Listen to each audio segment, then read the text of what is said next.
Hello students, आज हम UP board class 10 mathematics का सेकंड चैप्टर बहुपद का नेक्स्ट वीडियो देखेंगे, जिसमें पिछली वीडियो में हमने बहुपद के बारे में पढ़ा था कि बहुपद क्या होता है और कितनी प्रकार का होता है।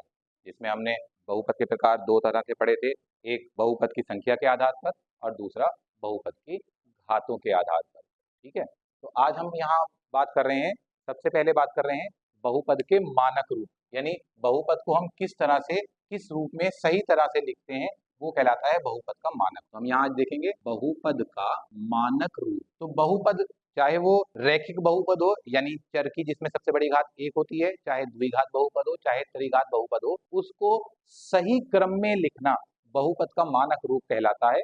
तो बहुपद को चर की घटती हुई घात के रूप में लिखना बहुपद का मानक रूप कहलाता है। मानक रूप हो गया बहुपद को चर की घटती हुई घात में, यानी सबसे पहले बड़ी घात आएगी, उसके बाद उससे छोटी आएगी और फिर उससे छोटी। हम यानी बहुपद की घात को अवरोही क्रम में लिखते हुए जो है बहुपद को लिखते हैं। उदाहरण के तौर पे हम यहाँ देख लेते हैं 2x की घात 2 प्लस 3x माइनस 7, ये एक बहुपद मैंने लिखा हुआ है। तो इसमें देखिए x की घात 2 पहले आई है, उसके बाद हमारी x की घात 1 आई है और फिर हमारा अचर पद यानी जहाँ x की घात 0 है वो आया है। तो ये बहुपद का लिखा हमारा बहुपद हो गया, लेकिन इसको हम मानक रूप में यहाँ पर हम अंक न लिखकर हम इसको लिखते हैं ax प्लस बी, ये रैखिक बहुपद हो गया, रैखिक बहुपद का मानक रूप हो गया। इसी तरह ax की घात 2 प्लस bx प्लस c, ये द्विघात बहुपद का मानक रूप हो गया। इसी तरह अगर घात 3 वाला बहुपद है हमारा, तो ax की घात 3 प्लस bx की घात 2 प्लस cx प्लस d, ये त्रिघात बहुपद हो गया।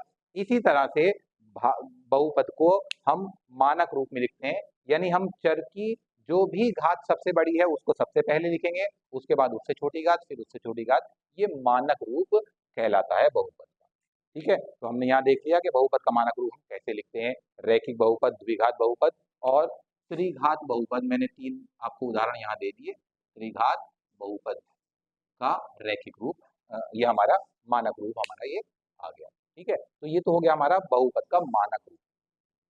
अब इसके बाद बात आती है बहुपद का मान। बहुपद का मान, अगर हमारे पास कोई भी बहुपद है, उदाहरण के तौर पे हमारा ये बहुपद है, ए की जगह हमारा कोई भी अंक हो सकता है, बी की जगह हमारा कोई भी पद हो सकता है, कोई भी नंबर हो सकता है। तो अगर हम यहाँ उदाहरण के तौर पर ले लें 2x प्लस 4, तो यहाँ x की जगह कोई भी संख्या रखने पर जो हमारा उत्तर आएगा वो हमारा क्या कहलाता है, बहुपद का मान कहलाता है।